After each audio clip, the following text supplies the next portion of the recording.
पाकिस्तान में नए army chief के नाम पर मुहर लग गई और इसी के साथ इमरान पहले दौर की लड़ाई हार गए। इमरान इसी बात को लेकर आसमान सिर पर उठाए थे कि अगला आर्मी चीफ उनके हिसाब से बने, लेकिन फौज और शरीफ सरकार ने उनकी हर दलील दरकिनार करते हुए आसिम मुनीर को अगला आर्मी चीफ नियुक्त कर दिया।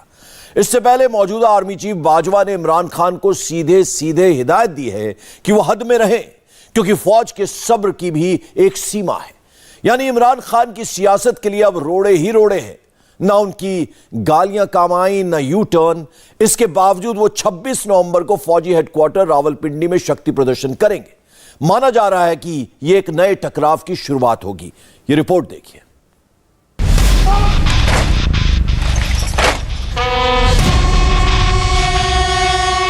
पाकिस्तान के हालात सनसनीखेज हैं। पिछले 24 घंटों में दो बड़ी बातों ने यहां की सियासत और आवाम दोनों को तगड़ा झटका दिया है। ये अपने खेत में 2000 मछलियां पाल के हर 6 महीने में 3 लाख तक कमा रहे हैं। आपको भी ये करना है, इनसे सीखना है तो फ्रीडम ऐप को अभी डाउनलोड कीजिए। नए आर्मी चीफ के नाम का ऐलान तो हो गया, लेकिन इस पर कोहराम छिड़ने के पूरे आसार हैं। और मौजूदा आर्मी चीफ बाजवा ने जाते जाते इमरान के नाम चेतावनी का पैगाम जारी कर दिया है। ये बात सबको ज़हन नशीन कर लेनी चाहिए, सब्र की भी एक हद है। मेरी सबसे बड़ा इशू ये है कि क्या ये क्वालिफाइड है। बहुत गैर मुनासिब और गैर शाइस्ता जबान का इस्तेमाल किया। 26 को सारी कौम को कह रहा हूं निकले। इस नामुनासिब जलगार का जवाब देने के लिए लोगों के बच्चों का मुस्तकबिल है। आइंदा फौज किसी सियासी मामले में मुदाखलत नहीं करेगी। बाजवा साहब की स्पीच सिर्फ 75 साल लेट है। फौज ने तो अपना कथार शुरू कर दिया है। ये स्पीच 1947 में अगर दी जाती तो अच्छा था। तो क्या वो सियासत खत्म हो गई, सिलेक्टर की सियासत? बुधवार को बाजवा ने अपने विदाई भाषण में पाकिस्तान की ऐसी कलई खोली कि मीडिया और जनता सब हैरान हैं। बाजवा का कबूलनामा, बाजवा की धमकियां, बाजवा का झूठ, सब आपको सिलसिलेवार बताएंगे। लेकिन उससे पहले देखिए कैसे पाकिस्तान के नए आर्मी चीफ को लेकर किसी भी पल कोहराम छिड़ सकता है। पीएम शहबाज शरीफ ने जनरल आसिम मुनीर को नया आर्मी चीफ बनाया है। इमरान पूरी कोशिश में थे lieutenant general Faiz Hamid army chief बने। आसिम मुनीर रिटायर हो रहे बाजवा के चहेते हैं तो फैज हमीद इमरान के चहेते हैं। आसिम मुनीर को इमरान खान ने पीएम रहते आईएसआई चीफ के पद से हटाया था और उनकी जगह फैज हामिद को अपना आईएसआई चीफ बनाया था। आसिम मुनीर ने इमरान की पत्नी बुशरा बीवी के करप्शन केस उछाले, जबकि फैज हामिद फौज के अंदर की खबरें इमरान तक पहुंचाते हैं। फिर उन्होंने चाहा कि एक्सटेंशन दे दी जाए नेक्स्ट इलेक्शंस तक, ताकि वो अपनी मर्जी का चीफ तैनात कर ले, वो भी ना हो पाया। अब आज फिर उनका मकसद हासिल ना हो पाया। तो इमरान खान ने ये सब कुछ करके हासिल क्या किया, क्या फायदा हुआ? आप क्यों समझती हैं कि उनको फायदा हुआ?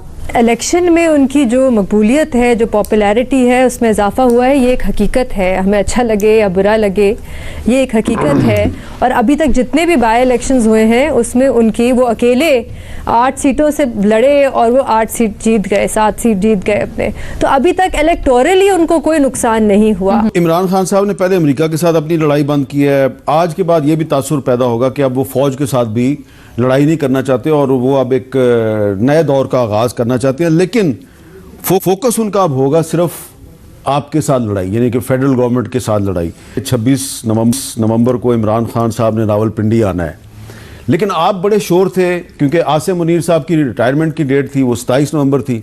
आप बड़े शोर थे कि आप समरी के बारे में शोर नहीं थे कि समरी 26 से पहले जाएगी। आप कह रहे थे नोटिफिकेशन भी 26 से पहले हो जाएगा और वो हो गया। आसिम मुनीर का आर्मी चीफ बनना यह साफ जाहिर कर रहा है कि इमरान की ना तो फौज ने सुनी, न शरीफ और भुट्टो ने। उन्हें पाकिस्तान की सियासत से किनारे करने का पूरा इंतजाम कर लिया गया है, लेकिन इमरान मैदान छोड़ने को तैयार नहीं है। आज आर्मी चीफ का ऐलान होने के बाद उन्होंने राष्ट्रपति से भी मुलाकात की। एक आदमी जो मफरूर, जो इस मुल्क से करप्शन में, पहले नहीं, बड़े करप्शन के केसेस हैं, अदालत उसको सजा देती है। मेरी सबसे बड़ा इशू ये है कि क्या ये क्वालिफाइड है मुल्क का ये सबसे नेशनल सिक्योरिटी का इंपॉर्टेंट इदारा उसके हेड को अपॉइंट करने के लिए। ये अपने मुफादात देखते हैं और मैं इसलिए इसका जो मोटिव है, जो इसकी नीयत है, मैं उसके ऊपर शक कर रहा हूं कि इसने इसलिए नहीं करना कि आर्मी चीफ बनाना है जो कि पाकिस्तान की या इदारे की बेहतरी करे, वो अपनी जात के ऊपर सोच रहा है कि वो कैसे इमरान खान को कोने से लगाएगा, कैसे वो इसको डिस्क्वालीफाई करवाएगा, कैसे उसकी यानी जो हमारे से हुआ है इस दौर में 6 महीने में, हमें तो इन्होंने इस तरह रखा है जिस तरह कोई बैरून मुल्क दुश्मन है। तो ये एक्सपेक्ट ये कर रहा है कि मैं अपना आदमी लेके आऊंगा जो कि पूरा इमरान खान को और ये पीटीआई को कैसे खत्म करेगा। हमने डिसाइड किया हुआ है, आरिफ प्रेसिडेंट ने और हमने, कि हम कानून के अंदर रह के खेलेंगे, जो भी करेंगे जो आइन और कानून के बीच में रहे। 26 को सारी कौम को कह रहा हूं निकले, क्योंकि फ्यूचर अब कौम की है, लोगों के बच्चों का मुस्तकबिल है। अब तो 7 महीने में वाजे हो जाए कि ये लोग अगर मजीद और चलेंगे, और इन्होंने डरे हुए इलेक्शन से, ये चाहते हैं हम खींचते रहे। जिस फौज के मुखिया को लेकर पाकिस्तान में ऐसा तमाशा मचा है, जरा उस फौज की हकीकत भी देख लीजिए। पाकिस्तान में सरकार चलाने वाली फौज कागजी है। फौजी के नाम पर किसी को भी वर्दी पहना दी जाती है। लड़ने के लिए बिना ट्रेनिंग आम लोगों को युद्ध के मैदान में झोंक दिया जाता है। ये बात कोई और नहीं, रिटायर हो रहे आर्मी चीफ बाजवा कह रहे हैं। मैं आज आपके सामने एक ऐसे मौजू पर भी बात करना चाहता हूं जिस पे अमूमन लोग बात करने से गुरेज करते हैं, और ये बात 1971 में हमारी फौज की साबका मशरकी पाकिस्तान में कारकर्दगी से मुतालिक है। मैं यहां पर कुछ हकायक दुरुस्त करना चाहता हूं। सबसे पहले, साबका मशरकी पाकिस्तान एक फौजी नहीं, एक सियासी नाकामी थी। लड़ने वाले फौजों की तादाद 92,000 नहीं, सिर्फ 34,000 थी। बाकी लोग मुख्तलिफ गवर्नमेंट के डिपार्टमेंट्स में थे, और इन 34,000 लोगों का मुकाबला 2.5 lakh Indian army, 2 lakh trend मुक्ति बैनी। अगेंस्ट दीज हैवी ऑड्स हमारी फौज बहुत बहादुरी से लड़ी। शहीदों की कुर्बानियों का आज तक कौम ने एतराफ नहीं किया, जो कि एक बहुत बड़ी ज्यादती है। लेकिन दुश्मन से लड़ने में फिसड्डी पाकिस्तानी फौज अपने देश के नेताओं को पुरजोर हाँक लेती है। इमरान खान सत्ता के लिए फौज से भिड़ने की गलती कर चुके हैं, लिहाजा जाते जाते भी बाजवा उन्हें धमका गए कि हद में रहें। कई हलकों ने फौज को शदीद तनकीद का निशाना बनाकर बहुत गैर मुनासिब और गैर शाइस्ता ज़बान का इस्तेमाल किया। सीनियर मिलिट्री लीडरशिप को गैर मुनासिब अलकबात से पुकारा गया। नामुनासिब जलगार का जवाब देने के लिए बहुत से मौके और वसाइल मौजूद थे, लेकिन ये बात सबको ज़हन नशीन कर लेनी चाहिए कि इस सब्र की भी एक हद है। एक तरफ बाजवा इमरान को धमका रहे हैं, दूसरी तरफ ये दावा भी कर रहे हैं कि फौज राजनीति से दूर हो चुकी है।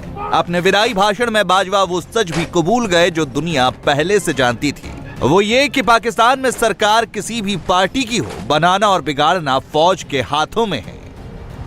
हमारी फौज जो दिन रात कौम की खिदमत में मसरूफ रहती है, गाए बगाए तनकीद का निशाना बनती है। मेरे नज़दीक इसकी बड़ी वजह 70 साल से फौज की मुख्तलिफ सूरतों में सियासत में मुदाखलत है, जो कि गैर आइनी है। इसलिए पिछले साल फरवरी में फौज ने बड़ी सोच और विचार के बाद फैसला किया कि आइंदा फौज किसी सियासी मामले में मुदाखलत नहीं करेगी। मैं आपको यकीन दिलाता हूं कि हम इस पर सख्ती से कारबंद हैं और आइंदा भी रहेंगे। 2018 के इलेक्शनों में बाज़ पार्टियों ने आरटीएस के बैठने को बहाना बनाकर जीती हुई पार्टी को सिलेक्टेड का लक़ब दिया, और 2022 में एतमाद का वोट खोने के बाद एक पार्टी ने दूसरी पार्टी को इम्पोर्टेड का लक़ब दिया। हमें इस रवैये को रद्द करना होगा। हार जीत सियासत का हिस्सा है और हर पार्टी को अपनी फतह और शिकस्त को कबूल करने का हौसला पैदा करना होगा। फौज ने तो अपना कथारसिस शुरू कर दिया है। मुझे उम्मीद है कि हमारी सियासी पार्टियां भी अपने रवैये पर नजरसानी करेंगी, और ये भी हकीकत है कि पाकिस्तान में हर अदारे, सियासी पार्टियों और सिविल सोसाइटी से भी गलतियां हुई हैं।